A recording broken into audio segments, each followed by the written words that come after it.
Vous avez beaucoup de chance aujourd'hui, déjà parce que bon, Yasha, il vient pas tous les jours à nos meet-up élastiques et il faut en profiter. Et aussi parce qu'on a quelques autres personnes élastiques qui sont présentes aujourd'hui. Et donc, par exemple, je vais citer quelques noms, mais si les searchable snapshots, c'est un sujet qui vous passionne, sur lequel vous aimeriez avoir plus d'informations, on a quelqu'un qui s'appelle Tanguy Leroux avec nous, qui sera capable de vous aider. Si le vector search, c'est quelque chose qui vous intéresse, on a Julie avec nous, qui est quelqu'un qui peut répondre à vos questions. Et pour nommer quelques autres projets, et Ben aussi, avec nous, qui peut aussi vous parler de vector search, en particulier sur l'intégration avec machine learning. On a Nick qui est avec nous, qui pourra vous parler de tous les sujets, agrégation, time series, si ça vous intéresse de savoir c'est quoi le meilleur moyen de stocker vos données time series dans la suite élastique. Donc surtout, n'hésitez pas à les attraper à la fin de ces présentations, si vous avez envie de discuter de ces sujets. Donc maintenant que c'est dit, à mon tour de parler, et on va parler d'ISQL. Alors ISQL, vous avez de la chance, parce que c'est un projet duquel on n'a encore jamais vraiment communiqué de façon publique, et vous êtes les premiers qui allez en entendre vraiment parler. Alors, je voulais garder un peu de suspense, mais j'imagine que le nom vous donne déjà un petit indice sur ce qu'est. Donc, le Q et le L à la fin, ça veut bien dire Query Language. Donc, ISQL, c'est en fait un nouveau langage qu'on va supporter dans la suite Elastic, qui vise à faciliter l'analyse de données stockées dans vos clusters Elasticsearch. Alors, qu'est-ce que je suis? Donc, ça, c'est moi. Je m'appelle Adrien Grand, je travaille chez Elastic. Ça fait bientôt 10 ans maintenant, j'ai commencé en mai 2013. Et je travaille sur tous les sujets liés à la recherche, les agrégations, l'indexation et les formats des fichiers de vos shards. Donc voilà, ça c'est moi. Et maintenant que c'est fait, et j'habite en France, près de Caen. Et avant de parler d'SQL, je vais essayer de vous expliquer pourquoi est-ce qu'on en est arrivé à créer ce nouveau projet, vu qu'on a déjà des capacités d'analyse de données dans la stack élastique. Donc c'est quoi un bref historique des capacités de la stack élastique? C'est la première version, ou les premières versions, donc Elasticsearch 0.90 et avant, avaient une fonctionnalité qu'on appelait à l'époque les facettes. Alors les facettes, c'était quoi? Vous aviez votre recherche dans laquelle vous pouviez définir des filtres, et il y avait cette capacité facette, et vous pouviez dire, par exemple, pour tous les documents qui matchent mon filtre X, peu importe ce que vous mettez dans votre filtre, eh ben, je veux calculer des données agrégées. Par exemple, je veux calculer toutes les catégories qui matchent cette recherche sur mon catalogue e-commerce, ou je veux calculer l'ensemble le nombre de documents par jour que j'ai dans mes index qui stockent des logs. Et donc, on avait des facettes terms pour calculer les catégories dans un catalogue e-commerce, ou des facettes date histogram pour calculer les buckets journaliers dans des index de logs. Et puis, on a voulu faire des choses un peu plus avancées. Donc, et si, pour chaque bucket, je pouvais calculer les stats sur un autre champ. Et du coup, à partir de là, on a développé plus de facettes. Donc, il y avait les facettes term et histogram, et date histogram, pardon. Et on a commencé à avoir, par exemple, term stats et date histogram stats. Donc, on est passé de 2 term et histogram à 4. Donc, term stat, date histogram stat, term date histogram. Et aussi la stat tout seul, parce que des fois, on a envie de calculer des stats sur l'ensemble des choses. Et on s'est rendu compte qu'en fait, ce n'était pas très pratique, parce qu'on vous permettait de faire uniquement les choses qu'on avait prévues à l'avance. Si vous aviez envie de faire quelque chose qu'on n'avait pas prévu, bah, vous ne pouviez pas le faire.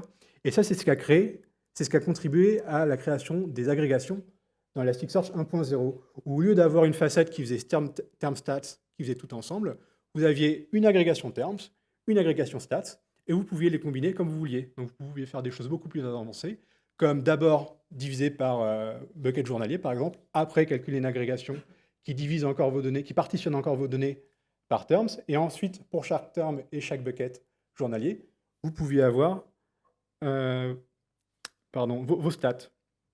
Et du coup, c'était déjà une énorme avancée en termes de flexibilité. Mais ce n'était pas encore bon. La question qui est venue après, c'est d'accord, mais maintenant, j'ai envie de faire quelque chose de plus intéressant, j'ai envie de réagréger les résultats de mes agrégations. Comment je fais? Ah ben, on ne peut pas. Donc, qu'est-ce qu'on a fait? Elasticsearch 2.0 a introduit ce concept qui s'appelle les pipeline aggregations. Du coup, ça, c'était en 2015.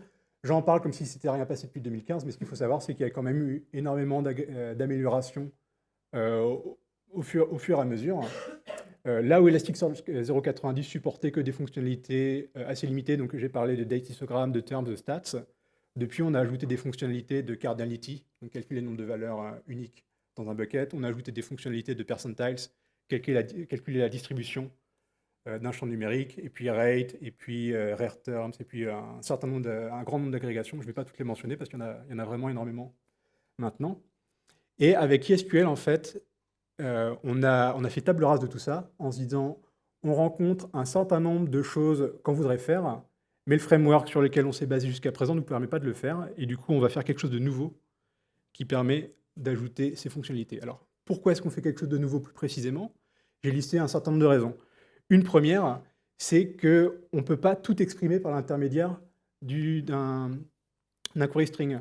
Je ne sais pas, on va faire un petit sondage. Est-ce qu'il y en a parmi vous qui utilisent encore de temps en temps la ligne de commande pour faire des recherches, par exemple, sur le système de fichiers? Est-ce que ceux qui font ça encore peuvent lever la main? Ceux qui utilisent grep, voilà.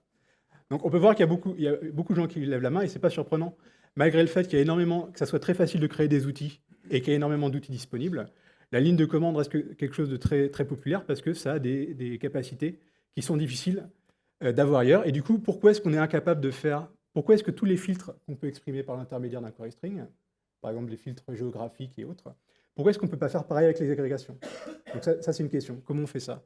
Une deuxième question, c'est comment est-ce qu'on peut rendre la recherche et l'analyse de données plus itérative, c'est-à-dire vous avez déjà une requête qui calcule une certaine statistique, les buckets, et ben vous avez envie de les réagréger d'une certaine façon. Ça, c'est quelque chose qui est difficile à faire avec le framework d'agrégation actuel et qu'on a voulu améliorer avec ISQL. Et déjà, je vous donne un indice sur la façon dont ISQL fonctionne, c'est qu'on s'est inspiré de ce genre de commandes qui utilisent les pipes pour faire communiquer les commandes entre elles. Et ça, c'est un principe sur lequel on s'est basé pour SQL. Ensuite, la composabilité. Alors, c'est un peu lié à ce que je viens de dire, mais si vous vous souvenez de la slide précédente, pourquoi est-ce qu'on a ajouté la pipeline d'agrégation?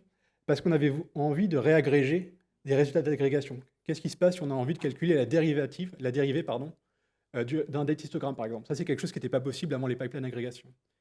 Et le problème, c'est que du coup, on se retrouve dans une situation où agréger des documents et agréger des agrégations, c'est des choses qui sont conceptuellement similaires, mais qui, au niveau de notre API, étaient des actions qui étaient complètement différentes. Donc, comment est-ce qu'on fait dans ISQL pour que ça soit la même chose? Comment est-ce qu'on fait pour corriger un problème des agrégations, qui est qu'elles soient incapables de retourner des très grands volumes de données d'un nœud à l'autre? Il se trouve que le fait, par exemple, qu'on supporte que des agrégations de type cardinality ou percentiles de façon approximée, on pense que c'est un bon choix parce que c'est quelque chose qui est plus scalable, mais il se trouve que la version exacte, même si elle est moins utile, c'est une limitation du framework d'agrégation actuel, le fait qu'on ne peut pas la calculer, parce que si jamais vous calculez la cardinalité d'un champ qui a une très grande cardinalité, vous avez peut-être besoin d'avoir des nœuds qui retournent plusieurs gigaoctets de données jusqu'au nœud coordinateur, et ça c'est quelque chose qu'on ne sait pas gérer avec le framework d'agrégation actuel. Et enfin, le framework d'exécution distribuée des agrégations est assez inflexible, où le modèle est très simple, c'est-à-dire que vous avez un premier round trip pour aller chercher et voir les données sur les shards. Ensuite, vous revenez, vous fusionnez les résultats, vous faites tourner les pipelines d'agrégation, et c'est fini. Et alors, ce modèle, c'est très simple parce que ça permet de faire des hypothèses sur la façon dont les agrégations sont calculées, mais ça introduit aussi des limites au niveau de ce que vous pouvez faire.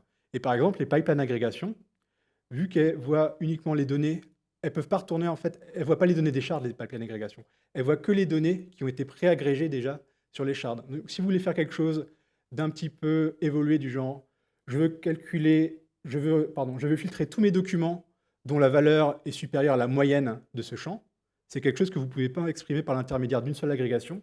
Vous allez être obligé de faire deux agrégations côté client. Une première pour calculer c'est quoi la valeur moyenne de ce champ-là sur l'intégralité des données qui m'intéressent, et ensuite de faire un filtre sur cette valeur que vous venez de calculer.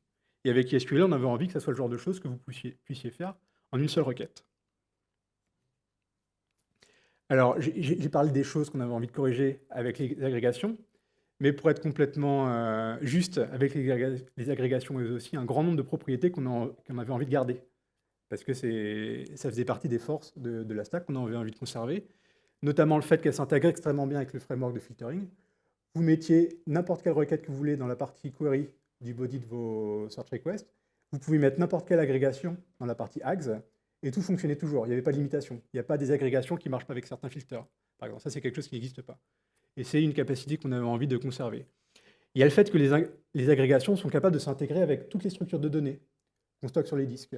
Donc vous savez sûrement, Elasticsearch, quand vous indexez de données, par défaut, il va créer un stockage orienté ligne, c'est le source, un stockage orienté colonne, c'est ce qu'on appelle les dog values, qui sont utilisés la plupart du temps par les agrégations. Et on crée des structures d'index pour la recherche, donc des KD-tree ou des index inversés. Et les agrégations, le framework d'agrégation rend ça très facile d'utiliser ces structures de données. Et là où je parlais du fait que je parlais des dog values à l'instant, c'est le stockage colonne, qui ont tendance à être qui sont la structure de données en fait par défaut, les agrégations, celle sur laquelle c'est la structure de données qu'elles utilisent la plupart du temps. Et elles ont aussi la possibilité d'utiliser d'autres structures de données. Par exemple, quelque chose qu'on a introduit il y a un an à peu près, je crois, c'est le fait de réécrire les agrégations en filtre. Par exemple, si vous calculez les buckets par jour sur un index de log, eh ben, on peut précalculer c'est quoi les limites de vos buckets. On peut les réexprimer en tant que filtre. Et ça, c'est quelque chose qui permet de calculer les agrégations, non pas à partir des dog values, mais à partir des structures de données d'index, et ce qui, dans un certain nombre de cas, permet d'exécuter les agrégations de façon plus rapide. Et ça aussi, c'est quelque chose qu'on avait envie de garder. Enfin, une fonctionnalité qui est extrêmement importante, qu'on avait envie de garder également, c'est le fait que les agrégations marchent avec, quel que soit le type de données. On imagine, vous faites la recherche sur un index pattern, par exemple, vous interrogez des logs, ou un champ qui a le même nom. Sur certains index, va être mappé en tant qu'un champ double. Sur d'autres index, il va être mappé en tant que double, mais en runtime field double. Et encore sur d'autres index, il va être mappé en tant que aggregate metric double. C'est la version double, mais en pré-agrégé. C'est ce qu'on utilise pour tout ce qui est rollup, par exemple Elastic. Et ben ça, c'est un truc que les agrégations savent gérer de façon native, en fait, naturelle. Elasticsearch va être automatiquement capable de faire la bonne chose sur le shard, de telle sorte que ces résultats puissent être combinés une fois récupérés sur le nœud coordinateur. Et ça, c'est quelque chose qu'on avait envie de conserver. Encore une fois, les agrégations marchent de façon transparente sur vos nœuds hot et sur vos nœuds cold. Donc, que vous interrogiez des données qui soient stockées en local sur votre disque NVMe très rapide ou des données qui soient stockées sur votre Object Store extra ou autre, pareil, ça c'est quelque chose que les agrégations gèrent de façon transparente et qu'on avait envie de conserver. Donc là, je vous ai dit ce qu'on avait envie de corriger comme problème et ce qu'on avait envie de garder comme capacité. Quelque chose d'autre, c'est quoi les nouveaux requirements qu'on avait envie d'ajouter? Parce que c'est des choses qui ont été demandées sur les agrégations et donc quitte à faire quelque chose de neuf, autant que ça intègre directement ces contraintes. C'est est-ce qu'on ne peut pas avoir un meilleur parallélisme des requêtes? Vous le savez sûrement, la recherche les agrégations, à l'heure actuelle, le modèle de parallélisme est assez simple, c'est que vous avez un thread par shard. Est-ce qu'on ne peut pas avoir quelque chose de plus granulaire qui fait que si vous avez un seul shard à chercher par un œil, il va être capable d'utiliser tous les cœurs du nœud sur lequel c'est en train de tourner? Et est-ce qu'on peut directement intégrer la capacité de gérer des représentations intermédiaires des données qui soient très grosses? Qu'est-ce que ça veut dire très gros? Ça veut dire plus grand que la quantité de mémoire que vous avez sur vos machines. Et du coup, ça, c'est quelque chose qui nécessite de stocker des états intermédiaires sur disque. Donc là, encore une fonctionnalité qu'on voulait avoir dans ISQL. Et on est arrivé avec cette solution. Donc ISQL, c'est un nouveau langage qui s'appelle ISQL. Et là où je veux mettre vraiment l'accent, c'est que ce n'est pas seulement un langage. Le langage, en fait, c'est la façon dont les utilisateurs vont interagir avec les données qui sont stockées dans Elasticsearch.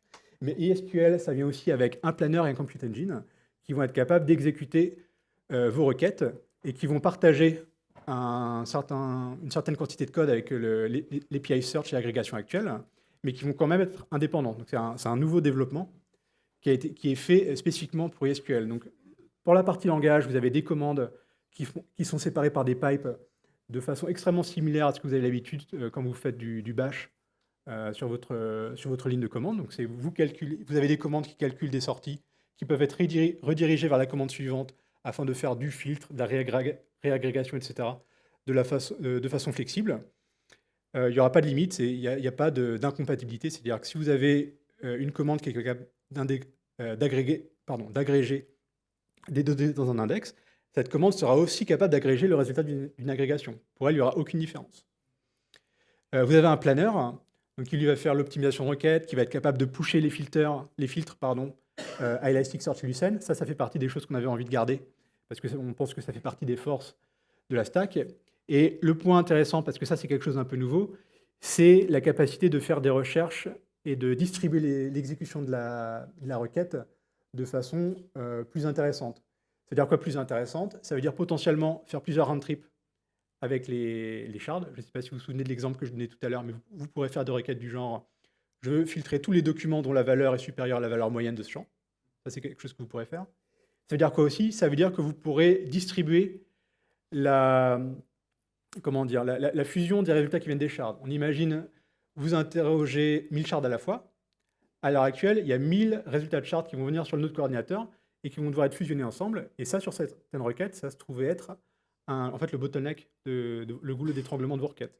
Avec ISQL, il y aura la possibilité de distribuer la fusion des résultats, par exemple, sur 5 nœuds différents qui font une pré-fusion des résultats, avant de revenir vraiment au node coordinateur, qui cette fois n'aura plus que 5 résultats à fusionner, et non plus 1000, comme dans le modèle actuel.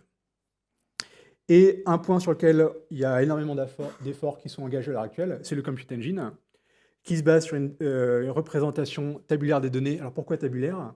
Et bien ça, on revient au point que je mentionne à l'instant, où si vous agrégez des données d'un index ou si vous agrégez des résultats d'une agrégation, pour le Compute Engine, en fait, c'est exactement la même chose. C'est juste des données tabulaires.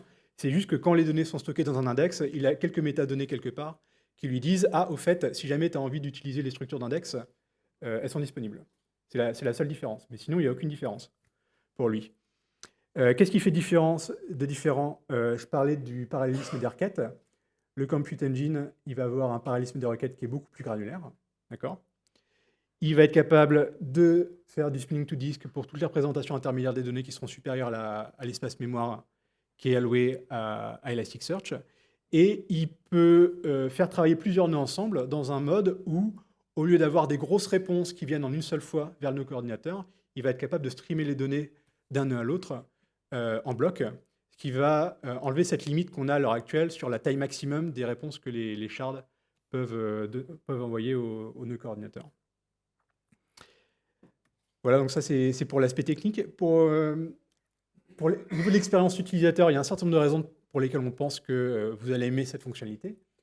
Une première, c'est qu'on a très envie d'avoir une intégration qui soit vraiment de première classe dans Kibana. Et ce que je veux dire par là, c'est que la façon dont on travaille, on ne se dit pas on va développer ISQL de sorte que ça marche comme les autres langages qui sont supportés actuellement dans Kibana au niveau de l'intégration. On se dit plutôt, vu les capacités qu'on ajoute avec ISQL, qu'est-ce qui fait sens de changer dans Kibana pour être vraiment capable de tirer parti à fond des nouvelles capacités qu'on va avoir dans ISQL. On pense qu'il y a un certain nombre de requêtes sur lesquelles vous allez avoir des meilleurs temps de réponse. Pourquoi? Parce que le modèle du Compute Engine n'est plus document par document, mais bloc de document par bloc de document, ce qui va permettre de mieux tirer parti des capacités de vos processeurs. Donc CPU pipelining, vectorization, ça c'est des choses dont on va pouvoir tirer parti plus facilement. Un meilleur parallélisme. Donc il faut savoir, comme je disais tout à l'heure, qu'à l'heure actuelle, le search et les agrégations, le modèle de parallélisme, c'est un thread par shard. Donc si vous voulez augmenter le parallélisme, vous êtes obligé d'augmenter le nombre de shards. Dans ISQL, ça sera complètement découplé. ISQL va être capable de faire du parallélisme à l'intérieur d'un shard, c'est-à-dire que vous allez avoir plusieurs cœurs qui vont être capables de travailler ensemble pour exécuter une recherche sur un seul shard. Et le parallélisme va se faire à plusieurs niveaux, donc il y a les segments Lucene, et aussi au niveau des commandes. C'est-à-dire que si vous avez plusieurs commandes qui sont pipées les unes à la suite des autres, elles vont être capables d'utiliser aussi plusieurs threads, indépendamment de la façon dont elles se répartissent le travail au niveau des segments. Et quelque chose qu'on discute à l'heure actuelle, c'est aussi d'être capable d'ajouter du parallélisme à l'intérieur des segments. Donc pour vraiment être capable d'utiliser sur toute la durée d'exécution de votre requête, toute la capacité de calcul de votre cluster. ISQL va ajouter des fonctionnalités qu'on n'avait pas pu ajouter jusqu'à présent à cause des limites de notre framework de search et d'agrégation. Donc je donne quelques exemples ici pour vous donner des idées, mais j'ai parlé par exemple tout à l'heure du calcul de valeur unique d'un champ. Ça, c'est quelque chose qu'on supportait uniquement de façon approximative jusqu'à présent, parce que c'était la seule chose qu'on était capable d'exécuter.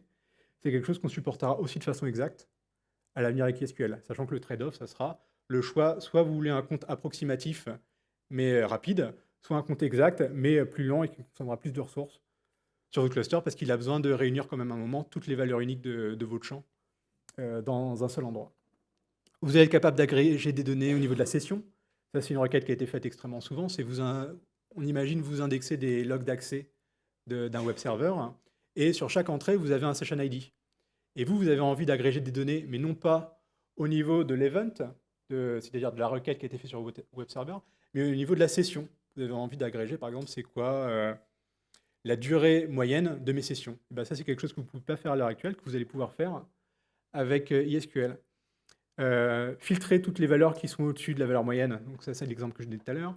Et les lookups et les joins, ça aussi, c'est quelque chose qu'on ne peut pas faire à l'heure actuelle, qu'on sera capable de faire avec ISQL grâce à son modèle d'exécution qui sera beaucoup plus flexible. Et en plus de ces nouvelles capacités, on garde un certain nombre de choses qui vous ont fait, on espère, aimer la stack élastique, le search, les agrégations. C'est toutes les capacités de filtrage vont rester disponibles et fonctionneront de façon transparente avec ISQL. Et c'est compatible avec toutes les données que vous avez actuellement dans votre cluster, indépendamment du fait que ça soit sur des nœuds chauds, sur des nœuds froids, frozen, que ça soit des runtime fields ou non, que ça soit des aggregate metric double ou non. Tout ça va continuer de marcher de façon transparente. Maintenant que j'ai dit tout ça, quand est-ce que vous pouvez l'essayer? Malheureusement pas maintenant. Le projet, ça fait partie de nos plus grosses priorités à l'heure actuelle, mais il est toujours en développement et on n'a pas de date pour laquelle on peut vous dire quand ça sera disponible. La seule chose que je peux vous dire, c'est qu'il y a des progrès qui sont faits. Et l'état actuel, c'est qu'on est capable d'exécuter des requêtes pour un seul nœud, des champs où il y a une seule valeur par document, les types de données basiques, donc long et keyword, et des requêtes simples. Mais vous pouvez bien imaginer, du coup, à l'avenir, on va avoir plusieurs axes de travail pour lever toutes ces limitations aussi vite que possible. Et c'est tout ce que j'avais à vous dire pour aujourd'hui. Donc je ne sais pas comment ça marche. Est-ce qu'on a le temps pour des questions? Oui, on a le temps pour des questions. Ok. Merci, Aurélien. Ça marche? 1, 2. Ouais, ça marche. J'ai un micro pour les questions. Ouais, tu peux, si tu veux. Et il y a des chaussettes pour ceux qui posent des bonnes questions. Attention. Qu'est-ce qui juge si la question est bonne? C'est toi.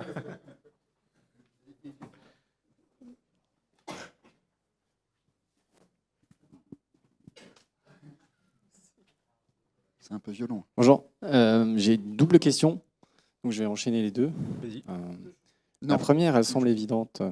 Sur ESQL, j'imagine que vous allez proposer un moteur plan d'exécution ou une API explain ESQL, je ne sais pas comment ça serait. Ouais. Et la seconde, c'est donc du coup c'est plus performant, ça paralyse tout ça, mais du coup la méthode actuelle de requêtage, elle va rester au même perf, monothread ou comment ça se passe? Voilà. Alors attends, il y avait deux questions et comme je me concentrais sur la deuxième, j'ai oublié la première. Sur le plan d'exécution. Oui, alors oui, ça évidemment, parce que ne serait-ce que... On n'a pas envie que vous contactiez notre support à chaque fois que vous avez une requête qui tourne plus lentement que ce que vous pensez. Donc oui, ça fait partie des choses qu'on a prévu d'ajouter. Pour être totalement transparent, ça fait partie des choses qui ne sont pas implémentées à l'heure actuelle. Mais oui, ça fait partie des choses en discussion. Et la deuxième question, c'est qu'est-ce qui va se passer pour l'API Search et agrégation? C'est ça. La réponse n'est pas complètement claire.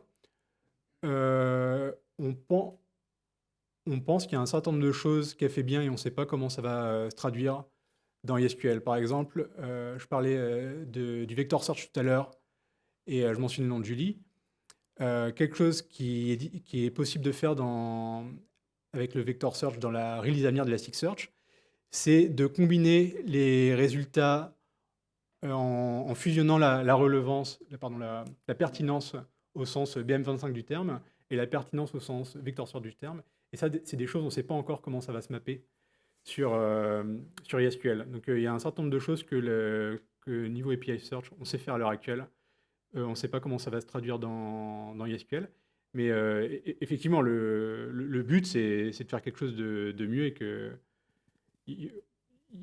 va y avoir beaucoup de raisons d'utiliser ISQL à l'avenir. Parce que l'API Search, il va rester monothread au niveau des shards? Ça, je peux pas faire de promesses, mais on réfléchit à changer le modèle de threading de l'API Search aussi, effectivement. Ok, merci beaucoup. Après, ce qu'on pense, c'est qu'on n'aura pas non plus les mêmes... on pense qu'on sera plus limité en termes de ce qu'on peut faire qu'avec ISQL, où je parlais à l'instant du parallélisme aussi qui peut s'instaurer entre les commandes. Ça, par exemple, c'est quelque chose qui me paraît assez peu probable qu'on fera au niveau de l'API Search. Et du coup, on se contentera aux capacités de parallélisme qu'on pourra introduire au niveau de l'index, en fait. C'est-à-dire en divisant par segment et ensuite, à l'intérieur d'un segment, en gros, en faisant des partitions par docID. Voilà. Donc, je pense qu'il est raisonnable de penser qu'ISQL aura des capacités de parallélisation supérieures. Attention, j'envoie. Hop, pardon, raté. Merci pour la presse. Ma question, ça concerne voilà, le SQL. Est-ce qu'avec ce nouveau langage, je peux créer des visualisations directes? Alors, la réponse n'est pas complètement décidée, mais c'est le but. C'est le but, c'est que, je disais tout à l'heure, on n'a pas envie de designer ISQL pour l'adapter à la façon dont Kibana fonctionne à l'heure actuelle. On a envie de repenser Kibana pour s'adapter à la puissance d'ISQL. Et du coup, effectivement, c'est quoi un filtre? C'est une requête ISQL. C'est quoi une visualisation? C'est une requête ISQL. C'est le nouveau mode de pensée, entre guillemets. Merci. Oui, une question là. Ça veut dire qu'on pourra y avoir accès aussi dans les Kibana Rules? Dans les Kibana quoi, pardon? Kibana Rules, les... Ah oui, tout à fait. Absolument. On pense que c'est un langage justement qui sera plus adapté à l'alerting et à tous ces use cases. Potentiellement avec un type de rule spécifique qui s'adapterait à la structure du langage qui serait introduit avec l'ISQL, non? Ou, Oui, en fait, je vais faire une réponse qui est assez similaire à celle que j'ai fait juste avant. On n'a pas envie d'adapter ISQL au framework de rules et d'alerting, on a envie de faire l'inverse, on a envie d'adapter le framework de rules et d'alerting aux capacités qui seront disponibles dans ISQL.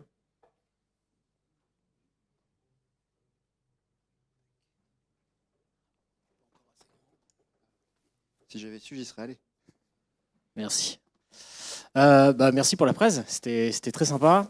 Moi, j'ai une question comme ça, c'est pourquoi avoir voulu réécrire quelque chose de nouveau plutôt que d'améliorer l'existant? C'est ce que j'ai essayé de... C'est une très bonne question. Enfin, c'est la question qui se pose à chaque fois qu'on a quelque chose d'existant et dont on a envie de lever des limitations. Est-ce que je fais une nouvelle itération sur ce que j'ai déjà ou est-ce que je redémarre quelque chose de nouveau? Sur toutes les itérations précédentes, on avait ajouté quelque chose de nouveau. Les agrégations, c'était une itération sur le framework de Facet. Donc, il augmentait la flexibilité, mais il gardait un modèle d'exécution similaire. Pipeline agrégation, c'était pareil. Il y a plusieurs raisons. Une des raisons principales pour laquelle on a pensé qu'il était indispensable de partir de quelque chose de nouveau, c'est que l'API d'agrégation n'avait pas ce concept de « mes données sont toujours les mêmes ». Et agréger des agrégations, c'est pareil qu'agréger des documents. Pour le framework d'agrégation actuel, c'était des choses fondamentalement différentes. Et ce n'était pas quelque chose qu'on pouvait changer sans casser la façon dont le framework d'agrégation fonctionnait actuellement. D'où le nouveau Compute Engine, framework d'agrégation et autres qui vient avec SQL. Est-ce que je sais pas, est-ce que la réponse est je pense qu'il y a plein d'autres raisons aussi. Il y a plein d'autres raisons, mais je donne peut-être celle qui est la meilleure intuition de la raison. Attends, je revois mes slides parce que normalement j'ai peut-être dit autre chose. Oui, alors en fait c'était la slide qui essayait de répondre à cette question. Si oui, il y a l'incapacité de streamer des volumes de données importants entre nœuds.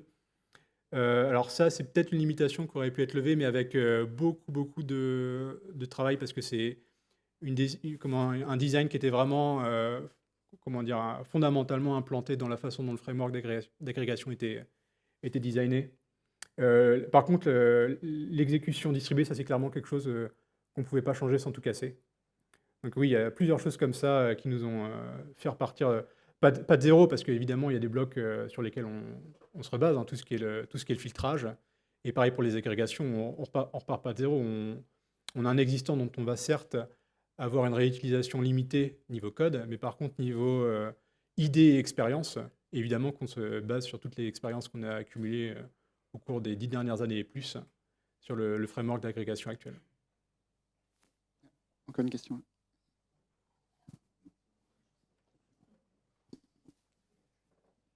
Mais alors du coup, si on n'est pas encore passé à l'API Search et jusqu'ici on a toujours fait que des requêtes Q égale Lucene Syntax, vous me recommandez quoi alors? D'attendre SQL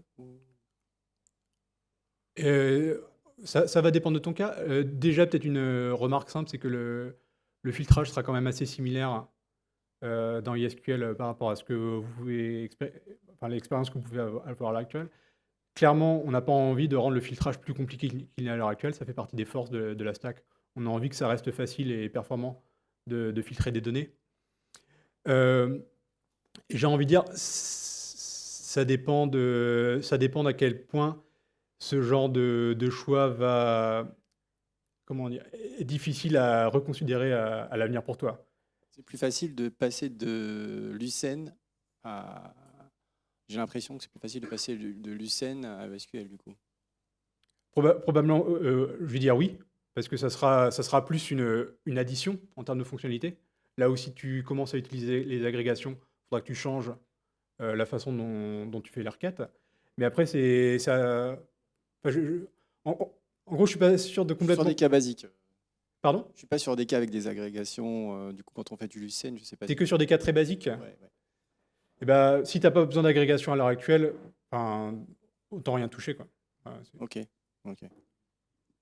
à l'heure actuelle. Après, quand tu verras quand ESQL viendra, ça dépend aussi de ton cas d'usage. Par exemple, si ton cas d'usage, c'est de faire du web search et d'exposer une barre de recherche à des utilisateurs en lesquels tu, par définition, peux et veux pas faire confiance, tu vas pas leur donner la syntaxe SQL. Parce que sinon, ils vont pouvoir te faire des opérations extrêmement complexes, extrêmement coûteuses, qui vont tourner sur ton hardware à toi, qui est clairement pas ce que tu veux. Tu veux limiter ce qu'ils veulent faire, probablement à du filtre assez simple, trié par score. Et dans ce cas, ça ne sera pas un cas d'usage idéal pour SQL, ça, par exemple.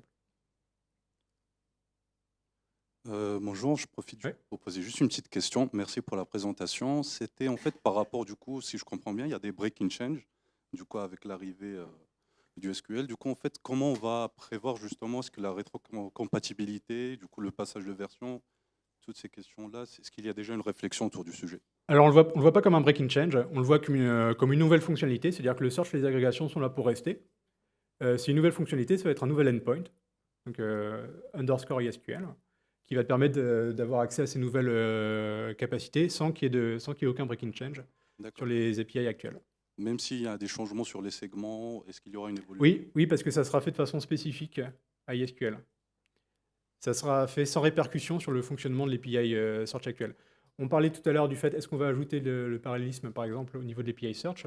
Ça, c'est quelque chose qu'on envisage de faire, mais ça sera, encore une fois, fait sans breaking change au niveau de l'API Search. Ça sera un changement qui sera caché et invisible pour les utilisateurs. D'accord. Merci. Au niveau de l'API, les contrats resteront honorés. Bonjour. Bonjour. Tout d'abord, je tiens à vous remercier pour la présentation. Merci. Et j'ai une petite question par rapport à ce nouveau mode de requêtage. Oui. Est-ce qu'il y aura une possibilité de créer des jointures entre différents, deux ou plusieurs index avec ce nouveau mode? Oui, ça fait partie des choses qu'on a envie de supporter, effectivement. Surtout quand on rapatrie, par exemple, un index d'un autre cluster avec du cluster replication, et quand on ramène des données avec, et ensuite on peut créer une jointure entre les deux pour centraliser toutes ces données-là. Ça va être possible. Tout à fait. Parfait. Merci. C'est le but, en tout cas. Merci beaucoup pour la presse. Ok. Oui, merci David. Merci beaucoup pour la presse. Et du coup, donc, ma question, c'est, si j'ai bien compris, donc le fonctionnement, ce sont des requêtes qui se suivent, séparées par des pipes. Oui. Comment ça intègre avec la sécurité existante? Et ça rejoint aussi la question, si on va faire de la partie, si on va faire des jointures, donc comment vous allez gérer la sécurité exactement dans ce cas-là? Et par exemple, moi, je n'ai pas le droit d'accéder à un champ que je vais mettre dans ma troisième requête. À quel niveau je vais recevoir l'erreur pour me dire que je n'ai pas le droit d'accéder à ces données-là exactement? Du coup, donc, la question est simplement comment ça s'intègre avec la sécurité. Alors, ou autre. David, j'ai peut-être besoin de ton aide parce que ton ordinateur commence à se plaindre de manquer de batterie. Pour répondre à la question, ça devrait s'intégrer de façon complètement transparente. La sécurité, donc peut-être pour clarifier, ce que tu dis par sécurité, donc c'est field level security, document level security et les permissions au niveau des index. Oui. Alors c'est quelque chose qu'on espère qui va s'intégrer de façon naturelle. La façon dont c'est géré à l'heure actuelle, c'est une logique qui est complètement abstraite au niveau de la gestion des index et pas du tout au niveau de la façon dont les index sont cherchés. Ce qui fait que c'est quelque chose qui devrait être transparent au niveau d'SQL. Là où on aura un peu de travail à faire, c'est pour faire en sorte de surfacer ces erreurs le plus tôt possible et pas attendre qu'il y ait eu 40 secondes de calcul avant de te dire « Ah, en fait, Maintenant, j'arrive à ta troisième commande et je me rends compte que tu n'as pas accès aux données. Donc c'est là qu'on aura du travail. Le reste, normalement, ça devrait s'intégrer de façon transparente parce que c'est géré non pas au niveau de la logique du search, mais au niveau de la logique de comment est-ce qu'on interagit avec nos shards.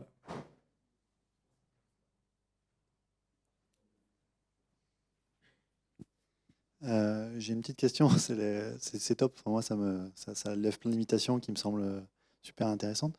Du coup, ce que je comprends aussi, c'est qu'on va pouvoir taper un peu plus fort sur le hardware, j'ai envie de dire, pour faire les requêtes.